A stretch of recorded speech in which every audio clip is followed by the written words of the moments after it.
तो hello dear student, finally दोस्तों आज की इस वीडियो में आपके लिए लेके आ चुके हैं कक्षा 9वीं त्रैमासिक परीक्षा 2024-25 विषय आपका हिंदी का सेट ए का पेपर दोस्तों, जो कि आप सबका 18 सितंबर के दिन पूछा जाने वाला है। दोस्तों फाइनली हमारे पास आपका सेट ए और सेट बी दोनों सेटों का पेपर आ चुका है। तो आज की इस वीडियो में आपको सेट ए का पूरा पेपर एंड साथ में सभी प्रश्नों का फुल कंप्लीट सॉल्यूशन के साथ आप लोगों को बताने वाला हूं। तो आज की इस वीडियो को आप लोग पूरा कंप्लीट तक जरूर देख लीजिएगा। तो आप लोग देख सकते हैं दोस्तों, पेपर आपका त्रैमासिक परीक्षा 2024-25 कक्षा 9वीं सेट ए विषय आपका हिंदी का पेपर है। पेपर आपका 75 नंबर का आएगा। समय आपको 3 घंटे का मिलेगा। 3 घंटे में आपको सभी प्रश्नों को सॉल्व करना होगा।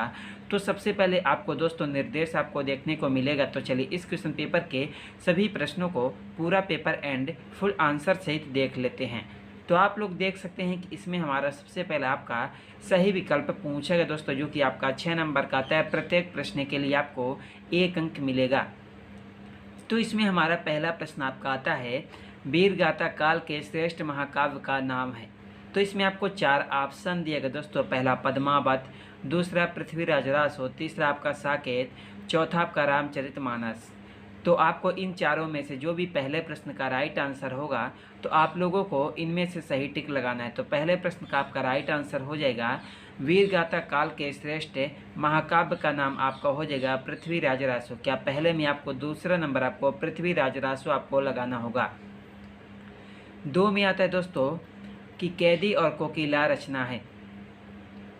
तो आपका दूसरे प्रश्न का आपका राइट आंसर हो जाएगा कैदी और कोकिला रचना आपका माखनलाल चतुर्वेदी। किसकी? माखनलाल चतुर्वेदी की है। तो आपका दूसरे का चौथा नंबर आपका राइट आंसर हो जाएगा।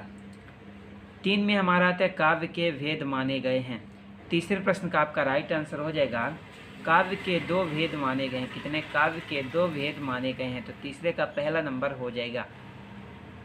4 में हमारा आता है झूली के साले का नाम था। चौथे प्रश्न का आपका राइट आंसर हो जाएगा झूली के साले का नाम आपका गया क्या। तीसरे प्रश्न का आपका आपका चौथे का तीसरा नंबर आपका हो जाएगा।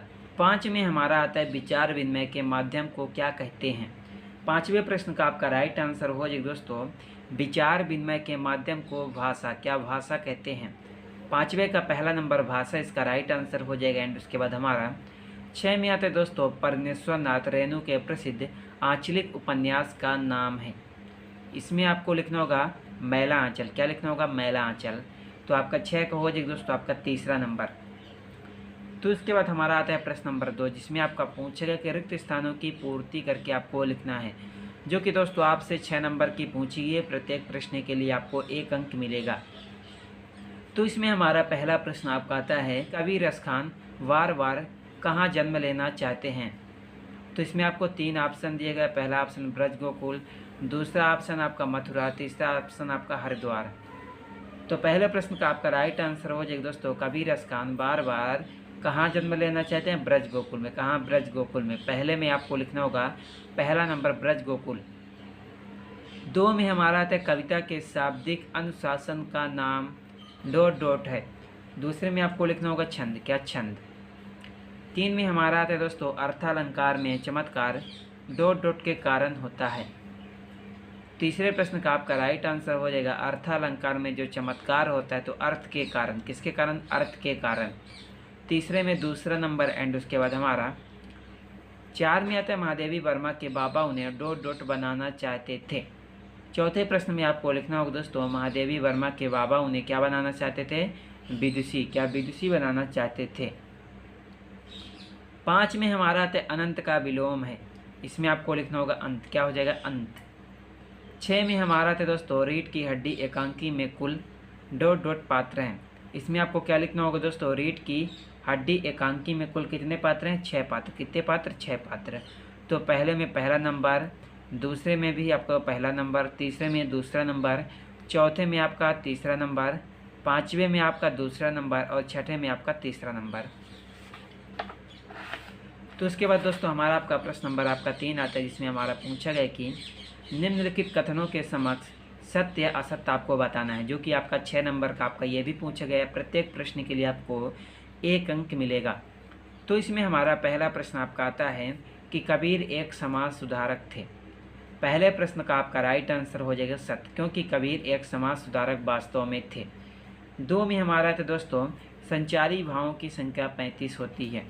दूसरे में आपको लिखना होगा असत्य, क्योंकि संचारी भावों की संख्या 35 नहीं बल्कि 33 होती है। 3 में हमारा आता है मंगोलों का मुंह लाल होता है। तीसरे प्रश्न में आपको लिखना होगा दोस्तों मंगोलों का मुंह लाल वास्तव में होता है, तो तीसरे में आपको लिखना होगा सत्य। 4 में हमारा आता है कहानी गद्य की गौर विधा में आती है, इसमें आपको लिखना होगा दोस्तों असत्य। 5 में हमारा आता है भूपति में ति उपसर्ग है। 5वें में आपको लिखना होगा दोस्तों, क्या लिखना होगा, 5वें में आपको लिखना होगा दोस्तों हो जाएगा असत्य। भूपत में आपका भू उपसर्ग है ना कि ति। एंड उसके बाद हमारा 6 में आता है लेखिका मृदुला गर्ग की तीसरी नंबर की बहन का नाम चित्रा था, तो इसमें आपको क्या लिखना होगा दोस्तों, इसमें आपको लिखना होगा सत्य। तो आपको 6 में सत्य लिखना होगा। एंड उसके बाद हमारा प्रश्न नंबर आपका 4 आता है, जिसमें हमारा पूछे दोस्तों सही जोड़ी का मिलान करके लिखे, जो कि आपसे 6 नंबर का पूछा गया। प्रत्येक प्रश्न के लिए आपको 1 अंक मिलेगा। तो इसमें हमारा पहला प्रश्न आपका आता है दोस्तों कि लद्दाद। तो पहले प्रश्न में आपको क्या लिखना होगा दोस्तों, पहले प्रश्न का आपका राइट आंसर हो जाएगा, पहले प्रश्न में आपका इसका राइट आंसर हो जाएगा कश्मीरी कवित्री, आपका 7वां नंबर। 2 में आता है सवैया, इसका राइट आंसर आपका 6वां नंबर वार्णिक छंद। 3 में आता है आग का ततमस, इसका हो जाएगा 4था नंबर अग्नि। 5 में हमारा आता है 4 में आता है हरिशंकर परसाई। चौथे प्रश्न का आपका राइट आंसर क्या हो जाएगा दोस्तों, हरिशंकर परसाई में आपको लिखना होगा हंसते हैं रोते हैं, 5वां नंबर। 6 में हमारा आता है 5 में आता है इंद्र का पर्यायवाची सुरपति। 6 में हमारा आता है भागलकोट, इसमें आपको क्या लिखना होगा दोस्तों, कर्नाटका का एक छोटा सा कस्बा भागलकोट कहलाता है। तो उसके बाद हमारा प्रश्न नंबर 5 आता है, जिसमें हमारा पूछा गया कि एक शब्द एक वाक्य में उत्तर दीजिए, जो कि दोस्तों आपसे 6 नंबर का पूछा गया। प्रत्येक प्रश्न के लिए आपको 1 अंक मिलेगा। तो इसमें हमारा पहला प्रश्न आपका आता है दोस्तों, गांव में शहरी मेहमान की तरह सज धज कर कौन आया। तो पहले में आपको लिखना होगा बादल। गांव में शहरी मेहमान यानी दामाद की तरह सज धज कर आपका बादल आया। 2 में आता है दोस्तों प्रबंध काव्य के भेदों के नाम लिखिए। इसका राइट आंसर कि प्रबंध काव्य के 3 भेद होते हैं, पहला महाकाव्य, दूसरा खंड काव्य, तीसरा आपका दोस्तों आख्यानक गीतियाँ। 3 में हमारा है तो दोस्तों श्याम चरण दुबे ने किस विश्वविद्यालय से पीएचडी की उपाधि प्राप्त की थी। तीसरे प्रश्न का आपका राइट आंसर हो जाएगा दोस्तों, श्याम चरण दुबे ने नागपुर विश्वविद्यालय से पीएचडी की उपाधि प्राप्त की थी। 4 में हमारा तो दोस्तों रचना के आधार पर वाक्य के कितने भेद होते हैं। तो इसमें आपको लिखना होगा दोस्तों रचना के आधार पर वाक्य के 3 भेद होते हैं। कितने? 3 भेद होते हैं। तो क्वेश्चन नंबर हमारा 5 में आता है दोस्तों, लेखिका मृदुला गर्ग की परदादी ने मंदिर में जाकर क्या मन्नत मांगी। तो 5वें का राइट आंसर हो जाएगा, लेखिका मृदुला गर्ग की परदादी ने मंदिर में जाकर यह मन्नत मांगी थी कि उनकी पतोहू का पहला बच्चा बेटी हो। 6 में हमारा था दोस्तों, इस जल प्रलय में पाठ में बाढ़ के पानी को क्या कहा गया है। तो इसका आपका राइट आंसर हो जाएगा मृत्यु का तरल दूत। क्या मृत्यु का तरल दूत कहा गया है।